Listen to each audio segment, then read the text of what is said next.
Bonjour et bienvenue à cette vidéo consacrée à la résolution des équations du premier degré à une inconnue. On va commencer par énoncer deux règles fondamentales, valables pour résoudre n'importe quelle équation d'ailleurs, pas seulement les équations étudiées aujourd'hui.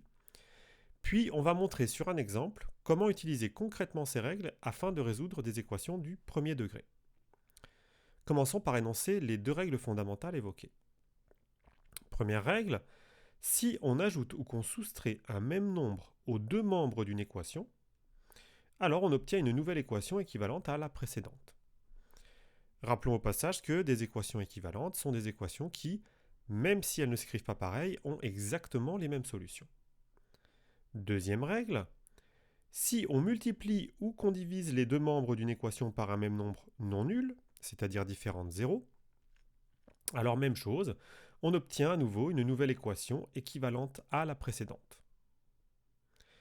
Bien, mettons tout ça en œuvre sur un exemple résolu. Supposons qu'on nous demande, par exemple, de résoudre l'équation 4x plus 3 est égal à 7x moins 9.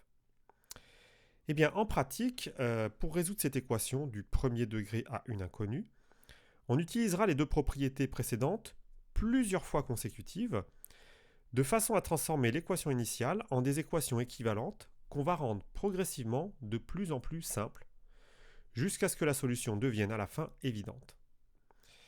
Et pour y parvenir, la stratégie consiste à isoler les termes en x dans un membre et les termes constants dans l'autre membre. Alors ici, je vais choisir arbitrairement d'isoler le terme en x dans le membre de droite, par exemple, et le terme constant dans celui de gauche. Mais on aurait très bien pu faire le choix inverse. Donc, ayant fait ce choix, il va falloir ici que, par exemple, j'élimine le terme moins 9 du membre de droite. Et pour y parvenir, on va simplement ajouter 9 aux deux membres de l'équation. En vertu de la première règle énoncée tout à l'heure, j'obtiens alors une nouvelle équation équivalente à la première. Sauf que cette fois-ci, si je réduis, j'obtiens l'équation 4x plus 12 est égal à 7x, qui est déjà plus simple. Ensuite, puisqu'on a choisi au départ d'avoir juste un terme constant dans le membre de gauche, il va falloir éliminer cette fois-ci le terme en 4x. Et pour ça, on va simplement soustraire 4x aux deux membres, utilisant ainsi à nouveau la première règle. Et après une nouvelle réduction, on obtient l'équation toute simple 12 égale 3x, c'est-à-dire une simplification significative par rapport à l'équation de départ. À partir de là, pour aboutir à la solution, il ne reste plus qu'à utiliser la deuxième règle énoncée en divisant les deux membres par 3, qui est le coefficient du terme en x. Et ce faisant, 3x divisé par 3 va me donner x, et donc directement la solution de mon équation, c'est-à-dire 12 divisé par 3 égale 4. En résolvant l'équation de cette manière, on peut en conclure que 4 est la seule solution de l'équation, et on peut écrire que l'ensemble des solutions est égal à, entre accolades, l'unique nombre de solutions qu'on a trouvé, c'est-à-dire 4. Voilà. Alors avant de conclure, on va examiner également deux cas particuliers qui peuvent se produire. Cas particulier numéro 1. Dans certains cas, on peut se retrouver avec une équation dont les deux membres sont identiques. Donc imaginons une équation du type qui apparaît à l'écran. Après réduction, on se retrouve avec les deux membres identiques. On se retrouve avec l'équation 6x plus 5 égale 6x plus 5.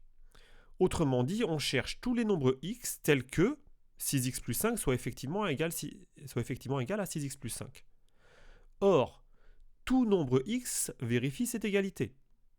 Donc ici, tous les nombres sont solutions. En conclusion, si on se retrouve avec une équation dont les deux membres sont identiques, alors l'ensemble des solutions est grand R. Deuxième cas particulier qui peut se produire, dans certains cas, on peut se retrouver avec une équation équivalente à 0 égale k, où k est lui-même un nombre différent de 0.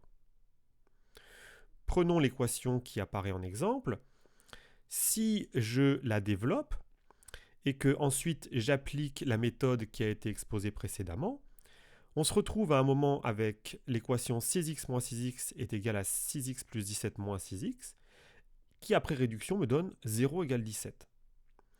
Eh bien, ce qu'on peut dire dans ce cas, c'est que aucun nombre n'est solution de cette équation.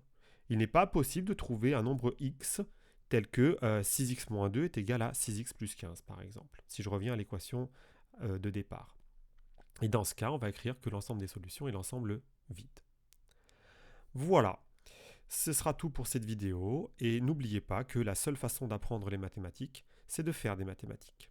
Au revoir.